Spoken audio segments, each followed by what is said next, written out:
السلام علیکم ورحمۃ اللہ وبرکاتہ۔ ناظرین کرام اور سامعین کرام، بندہ ناچیز قاری و حافظ حکیم محمد حنیف، فاضل نیشنل کونسل فار طب پاکستان، چیئرمین الحنیف ویلفیئر ٹرسٹ۔ ناظرین کرام، تلاوت سننا بھی ثواب ہے اور کرنا بھی ثواب ہے۔ ثواب کی نیت سے عرض کروں گا، آپ بھی ثواب کی نیت سے سماعت فرمائیں۔ سورہ بقرہ کا 38واں رکوع۔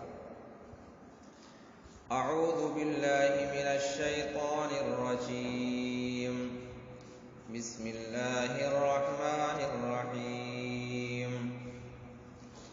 الذین ينفقون اموالهم باللیل والنہار سرا وعلانیۃ فلهم اجرهم عند ربهم ولا خوف عليهم ولا هم يحزنون۔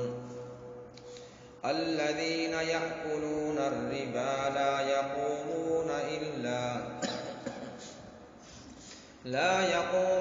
إلا كما يقوم الذي يتخبطه الشيطان من المس، ذلك بأنهم قالوا إنما البيع مثل الربا وأحل الله البيع وحرم الربا، فمن جاءه موعظة من ربه فانتهى فله ما سلف وأمره إلى الله، ومن عاد فأولئك أصحاب النار هم فيها خالدون۔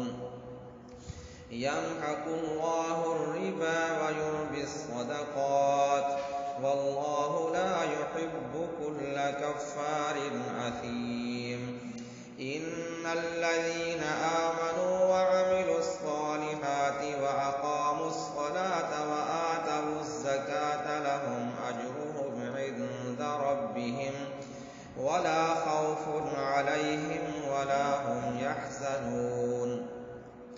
يا أيها الذين آمنوا اتقوا الله وذروا ما بقي من الربا إن كنتم مؤمنين، فإن لم تفعلوا فأذنوا بحرب من الله ورسوله، وإن تبتم فلكم رؤوس أموالكم لا تظلمون ولا تظلمون، وإن كان ذو عسرة فنظرة إلى ميسرة، وأن تصدقوا خير لكم إن كنتم تعلمون، واتقوا يوما ترجعون فيه إلى الله ثم توفى كل